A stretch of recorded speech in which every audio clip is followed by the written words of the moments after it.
అంటే మామూలుగా పెద్దలు చేసిన మ్యారేజేనా లేదంటే ముందు పరిచయం ఉందా మేడం సార్తో మీకు? అంటే పెద్దలు కుదిర్చినటువంటి మ్యారేజ్, కానీ కాకపోతే అంటే మాకు విత్ ఇన్ ద రిలేషన్లో.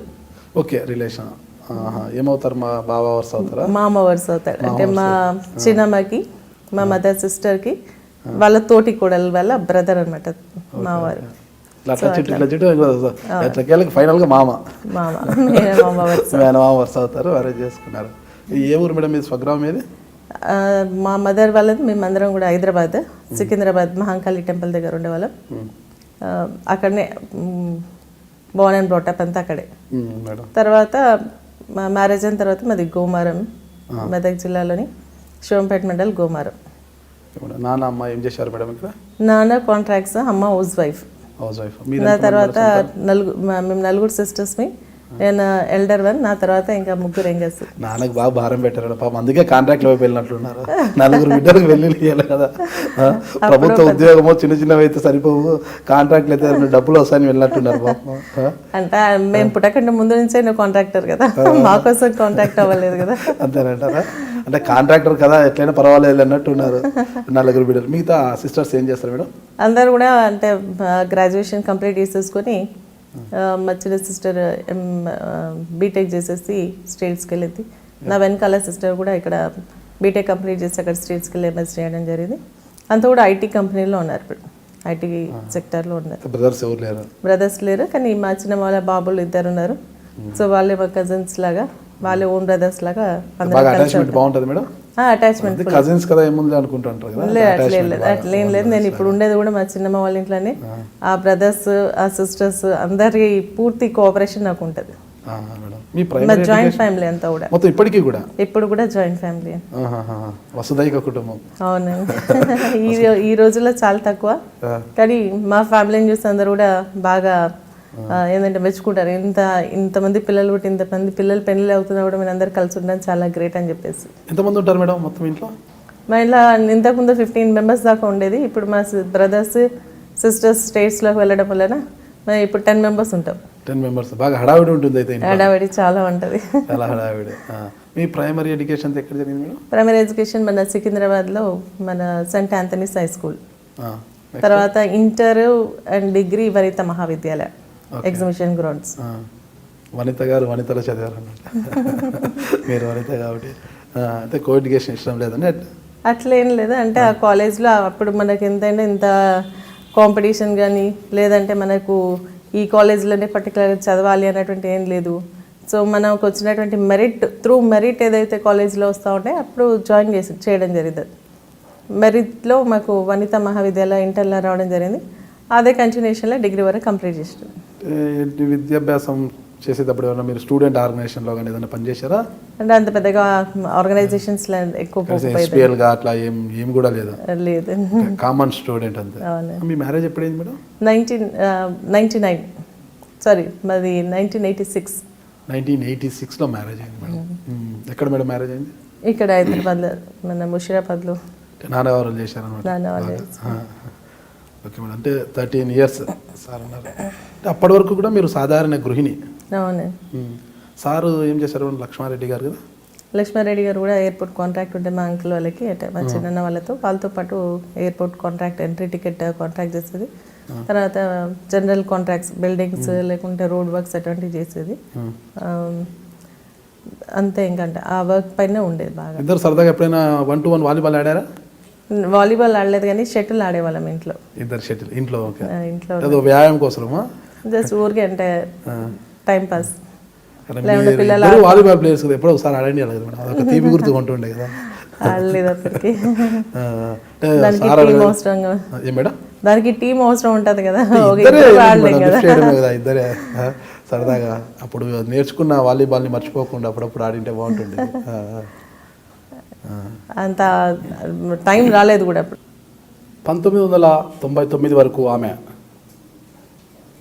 సాధారణ గృహిణి, భర్త చాటు భార్యగానే కుటుంబ వ్యవహారాలను చక్కబెడుతూ వస్తుండేది. అయితే తన భర్త అకాల మరణంతో 1999 ఎన్నికల్లో అనుకోకుండా రాజకీయ అరంగేట్రం చేసి తొలి ప్రయత్నంలోనే కాకలు తీరిన వీరుడైన విఠల్ రెడ్డిపై అంటే సిపిఐ నేత విఠల్ రెడ్డిపై ఆమె విజయం సాధించింది. అనంతరం తనదైన శైలిలో రాజకీయాల్లో రాణిస్తూ రెండవసారి 2004లోను 2009లోను విజయం సాధిస్తూ అప్పటి రాష్ట్ర ముఖ్యమంత్రి రాజశేఖర రెడ్డి గారి క్యాబినెట్లో 2 పర్యాయాలు మంత్రి పదవులను చేపట్టారు. తాను చదువుకున్నది బీఎస్సీ అయినా అన్ని రంగాల్లోనూ తాను నిష్ణాతురాలని అని నిరూపించుకోవడానికి తన మంత్రి పదవి ఎంతగానో ఆమెకు దోహదపడింది. అయితే 2 సార్లు మంత్రి పదవిని అలంకరించి ఎన్నో కార్యక్రమాలను అమలు చేసిన ఆమె 2014 ఎన్నికల్లో ఎందుకు ఓటమి పాలయ్యారు, అందుకు దారితీసిన కారణాలు ఏమిటి అన్న వివరాలను తెలుసుకోబోతున్నాం. ఇంతకీ ఆమె ఎవరా అని మీరు ఎదురు చూస్తున్నారా? ఆమె ఎవరో కాదు, తెలంగాణ రాష్ట్రంలోని మెదక్ జిల్లా నర్సాపూర్ నియోజకవర్గానికి చెందిన మాజీ మంత్రి సునీత లక్ష్మారెడ్డి గారు. ప్రస్తుతం ఆమె మన వెంట ఉన్నారు. ఆమె జీవిత వివరాలు తెలుసుకోబోతున్నాం. నమస్తే మేడం. నమస్తే. మీరు వాలీబాల్ ప్లేయర్ అంట?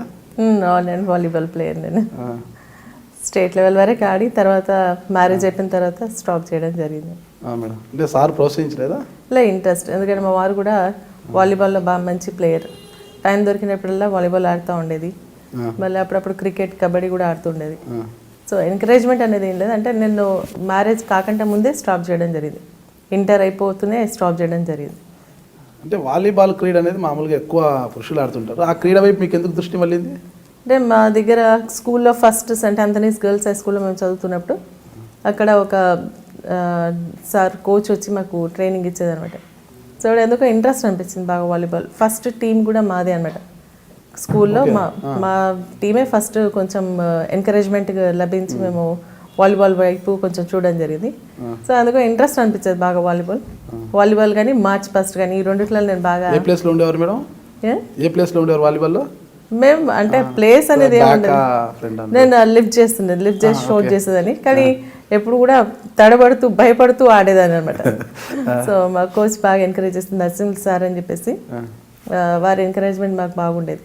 లిఫ్ట్ చేశారు మీరు? కొద్దిగా షార్ట్ ఉన్నారు మీరు. కొద్దిగా షార్ట్ అంటే షార్ట్కి దానికి ఏముండదు, లిఫ్ట్ చేస్తుంది. షార్ట్ జనరల్గా ఏంటంటే లిఫ్ట్ చేయడానికి వాళ్ళని ఎంపిక చేసుకుంటారు, కానీ ఈ షూటర్ ఎవరు మంచిగా ఉన్నా కూడా లిఫ్ట్ చేస్తూ షూట్ చేస్తే బాగుంటుంది అన్నట్టుగా లిఫ్ట్ చేసేందుకు నేను బాగా ఉపయోగపడుతుండే. ఓకే, ఎన్ని కప్పులు గెలిచారు? కప్స్ అని అట్లా లేదు, చాలా వరకు గేమ్స్లో ఆడుతుండేవి. వేరే వేరే డిస్ట్రిక్ట్స్ కూడా వెళ్ళేవాళ్ళం, వెళ్ళి ఆడుతూ వచ్చేసేవాళ్ళం. ఓడిపోయినా గెలిచినా ఏంటంటే అప్పుడప్పుడే కాబట్టి మా తర్వాత బ్యాచెస్లో ఉన్నటువంటి వాళ్ళకి మేము ఒక ఇన్స్పైరేషన్ మిగిలిపోవడం జరిగింది. మొత్తం ఎన్నిసార్లు గెలిచింటారు మీ టీము? చాలాసార్లు గెలిచినాం మేము. అంటే ఇటు వైఎంసీలో బాగా ఆడేది, తర్వాత మన వనిత మహావిద్యాలయకు సంబంధించినటువంటి స్టేడియం ఎగ్జిబిషన్ గ్రౌండ్స్లో ఆడేది. వేరే వేరే డిస్ట్రిక్ట్కి వెళ్ళినప్పుడు కూడా బాగానే ఆడేది.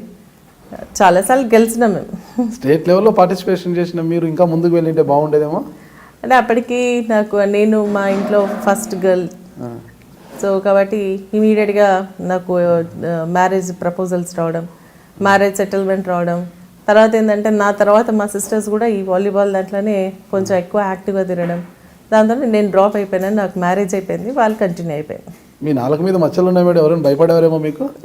అట్లేం లేదు, అటువంటిది ఏం లేదు. నాలుగు మీద మచ్చలు ఉంటే అందరూ భయపడుతుంటారు అనమాట. మీ నాలుగు మీద మచ్చలు ఉన్నాయి, అమ్మో మేడం నాలుగు మీద మచ్చలు శపిస్తే కష్టం అనేసి ఎవరైనా శపించారా? అటువంటిది ఏమంటే నా దాంట్లో అటువంటి స్వభావం లేదు. అందరినీ నా వాళ్ళు, అందరు నా వాళ్ళు అని చెప్పేసి ఆ ధోనితో వెళ్ళేదాన్ని, కానీ ఒకరిని శపించేటువంటి వాళ్ళని కాదు. ఎందుకంటే ఏదన్నా భగవంతుడు చూసుకుంటారు. అంతేనంటారా? అంతే, ఏం లేదంటారా? అందరి మేలు కోరుతుంటారా? అంతే. ఇప్పుడు మీరు వాలీబాల్ ప్లేయర్, సార్ కూడా వాలీబాల్ ప్లేయర్ అంటున్నారు. అవును, వాలీబాల్ ప్లేయర్. వారు కూడా బాగా ఆడేవారు. అంటే ఇన్ సెన్స్ వాళ్ళు డిస్ట్రిక్ట్, నేషనల్ లెవెల్స్ అట్లా ఆడినటువంటి సందర్భం లేదు, కానీ డిస్ట్రిక్ట్లో బాగా ఆడేది. తర్వాత ఎప్పుడు టైం దొరికినా స్కూల్లో వాలీబాల్ని బాగా, అంటే అక్కడ ఉన్నటువంటి యూత్స్ని పెట్టుకొని బాగా ఆడేది. జూనియర్ కాలేజ్లో బాగా ఆడేది. అట్లా బాగా ఆడుతూ ఉండే. ఎప్పుడు టైం దొరికినా కూడా వాలీబాల్ ఆడుతూ ఉండేవారు. మీరు చూస్తుంది ఇప్పుడు ఐ డ్రీమ్ మీడియా.